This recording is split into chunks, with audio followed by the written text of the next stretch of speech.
दोस्तों, आज हम इस वीडियो में जानेंगे इंडियन आर्मी का अग्निवीर जो फॉर्म आया है, कौन कौन इसको भर सकते हैं और किस एज के लोग इसमें भर सकते हैं। क्योंकि कोई भी देखिए सेंट्रल लेवल का जो जॉब होता है उसमें एज को लेकर बहुत सी प्रॉब्लम आती है और कितना पद है इसके सब बारे में हम जानेंगे, कौन से डॉक्यूमेंट्स लगेंगे। तो आप इस वीडियो में अंत तक बने रहें, ठीक है। पहला है कितना पद इसमें आया है, ठीक है। कम से कम इसमें 25,000 पद आया है, इससे आगे भी पद बढ़ सकता है, ठीक है। लेकिन इतना अभी फ़िलहाल जो भी नोटिफिकेशन आया है इतना आया है।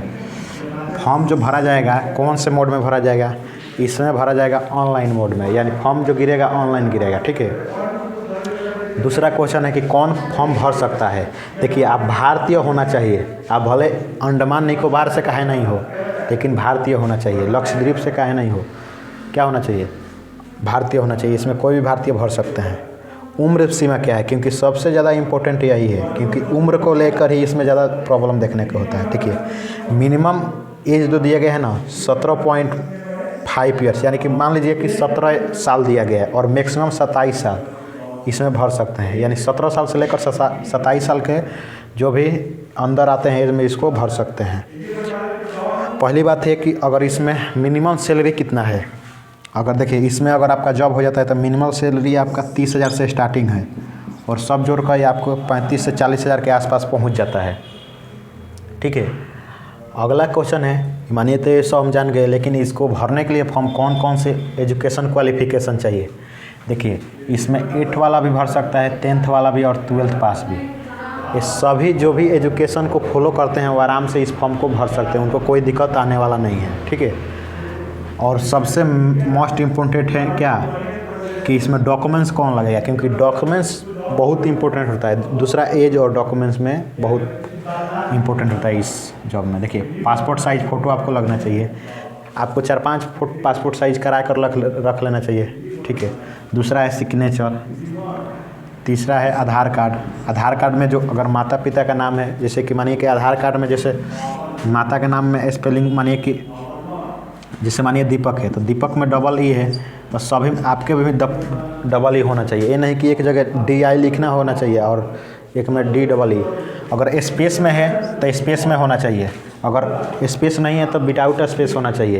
ये सबको देख लेना है, अगर ये नहीं है तो इसको सुधार लेना है। नहीं तो सब कुछ हो जाने के बाद जैसे ही डॉक्यूमेंट्स वेरिफिकेशन होगा वहाँ पे आप छँट सकते हैं, ठीक है। तो आधार कार्ड में बहुत प्रॉब्लम होता है बच्चों को, तो इसको भी देख लेना है। तीसरा है एजुकेशन सर्टिफिकेट। एजुकेशन सर्टिफिकेट का मतलब क्या हो गया, आप जो एजुकेशन से इसमें बिलोंग करते हैं उससे रिलेटेड होना चाहिए। अगर आप 10th 12th भर रहे हैं तो 12th का 8 पर, तो 8 का, और 10th का तो 10th पर, इस सब सर्टिफिकेट आपका होना चाहिए। दूसरा है एज प्रूफ। अब एज प्रूफ में आप समझेंगे कि एज प्रूफ में हम क्या देंगे। एज प्रूफ में आपका डेट ऑफ बर्थ हो सकता है, ठीक है। आप अपना जन्म प्रमाण पत्र लगाएंगे तो एज प्रूफ के रूप में काम करेगा, ठीक है।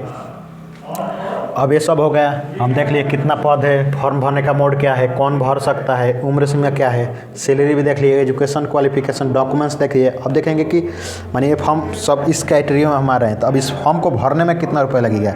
देखिए, इसमें फॉर्म भरने के लिए सबके लिए बराबर किया गया है। ऐसा नहीं है कि जनरल OBC है तो अलग, SC ST है अलग। देखिए, जनरल OBC के लिए 250 रुपया और SC ST के लिए भी 250 रुपया, यानी सबके लिए बराबर रखा गया है, ठीक है। पेमेंट मोड क्या है, देखिए नेट बैंकिंग है, डेबिट कार्ड है, जितना भी आप जिससे आसानी से पेमेंट कर सके वो सब सुविधाएं दी गई हैं इसमें, ठीक है। अगला है कि मानिए सब चीज़ हम कर लिए, मानिए कि रिटर्न हो गया, सब चीज़ हो गया। और मानिए एग्ज़ाम, पहले क्या होगा, पहले आपका एग्ज़ाम होगा, आप एग्ज़ाम दीजिएगा, ठीक है। एग्ज़ाम देने के बाद अगर एग्ज़ाम आप पास कर जाते हैं, उसके बाद फिजिकल इफिशिएंसी टेस्ट, यानी जो भी आपका दौड़ और रनिंग होगा सब इसमें होगा, ठीक है। तीसरा है physical standard test. Physical standard test और फिजिकल इफिशिएंसी टेस्ट में आपको समझना है, क्योंकि इसमें दो कन्फ्यूजन करते हैं। फिजिकल स्टैंडर्ड टेस्ट में ये होगा ना कि कितना शरीर में क्या आपका वजन चाहिए, कितना क्या चाहिए। इसमें आपको वजन से कुछ मतलब, आप दौड़िए निकाल लीजिए रिटर्न, कोई दिक्कत नहीं है। लेकिन इसमें फिजिकल स्टैंडर्ड यानी आपका फिजिकल कितना होना चाहिए इंडियन आर्मी में ज्वाइन करने के लिए, उसमें वो सभी बातें होना चाहिए।